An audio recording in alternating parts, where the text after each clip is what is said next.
Square meter lang to na na tanim ko dito. Pero ito na yung na-harvest ko. O, di ba? Ay, sobrang malalaki mga guys. Malalaki.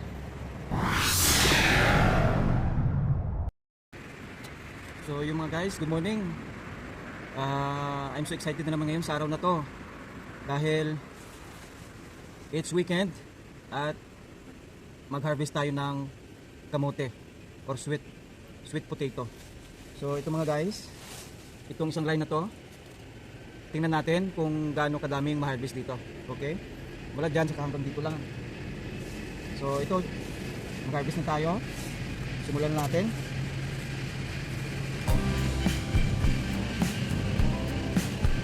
Sana makarami tayo ng laman.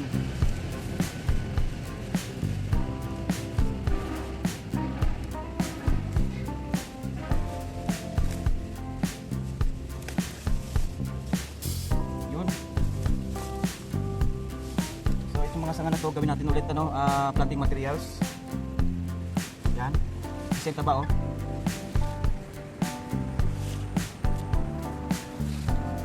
So simulan ko na dito sa baba.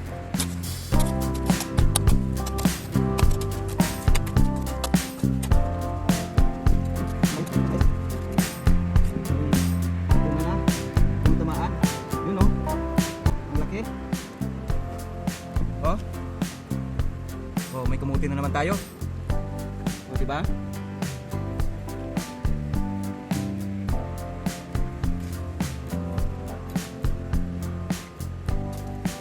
Ano pa tayo? Kamay mo dito. Medyo marami pa yan. Malalaki. Yun. Mga guys, malaki. Malaki. O. Pero ulit, dalawa na. O, dalawang malalaki na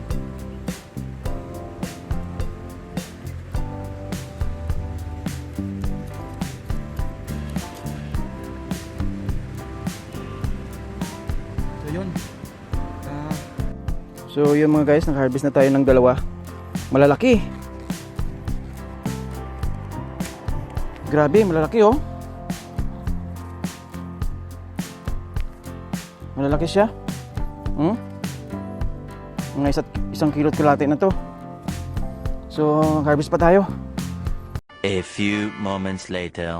Ito tayo sa may bandang baba. Medyo nabasa lang kasi naglagay tayo ng tubig. Ayun.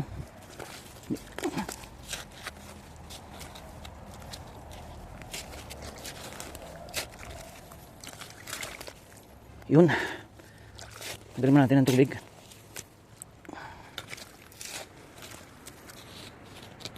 Yun mga guys. Yun Yan. Nakaano na tayo, nakatatlo na tayo. Alright.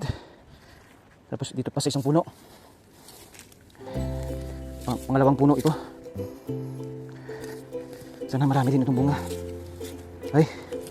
Ayun Kikita na lang natin sa taas.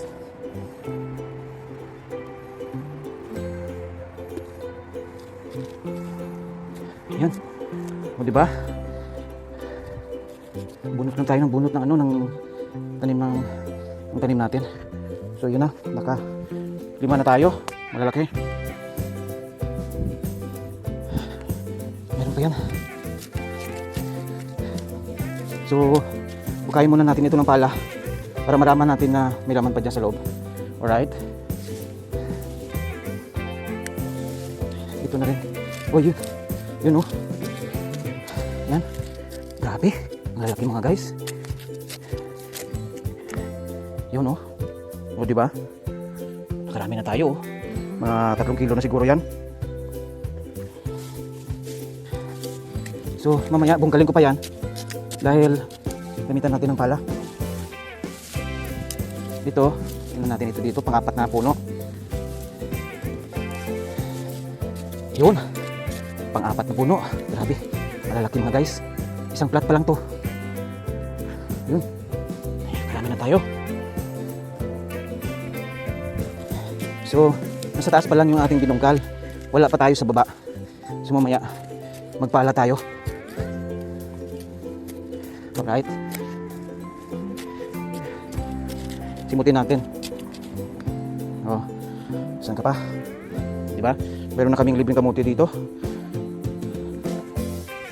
Yung lupa medyo matigas na kaya ay mayroon nga. Wala. So kahit matigas ang lupa, mayroon pa rin kamote. Oh, pang 7 puno. Hindi nga lang masyadong kalakihan. Alright. So yan ang ating harvest mga guys. Libre. Libreng kamote. Ayan, pag may tanim, mayroon kang aanihin. Diba? Tingnan nyo. Alright. So yun mga guys, what's up? Ang inyong farmer in Nigeria ay nandito ulit sa kanyang garden. So ito na yung na-harvest ko ngayon, yung kamote na tanim ko dito 5 months ago. So isang plat pa lang yung ating nahukay. Actually hindi ko pa nahukay lahat yan, yung sa taas lang. So mamaya hukayin ko pa lahat yan, tanggalin ko yung mga lupa kasi may mga laman pa yan dito. So ngayon ito na yung na-harvest natin. Paunang harvest natin, tingnan nyo, oh. Lalaki. Diba? Ang dami mga guys. Oh. Ang lalaki pa, oh, diba? So mayroon na tayong libreng kamote. So may pang ano na tayo, may pang luto, fresh na fresh. Oh, diba? Lalaki mga guys. Oh. Lalaki. Oh, saan ka pa? Ito yung nakuha ko, siguro mga 2 square meter lang to na ano, na tanim ko dito. Pero ito na yung na-harvest ko. Oh, di ba? Ay, sobrang malalaki mga guys. Malalaki. Malalaki yung bunga. Oh, di ba? So pag may tanim, may anihin. Di ba?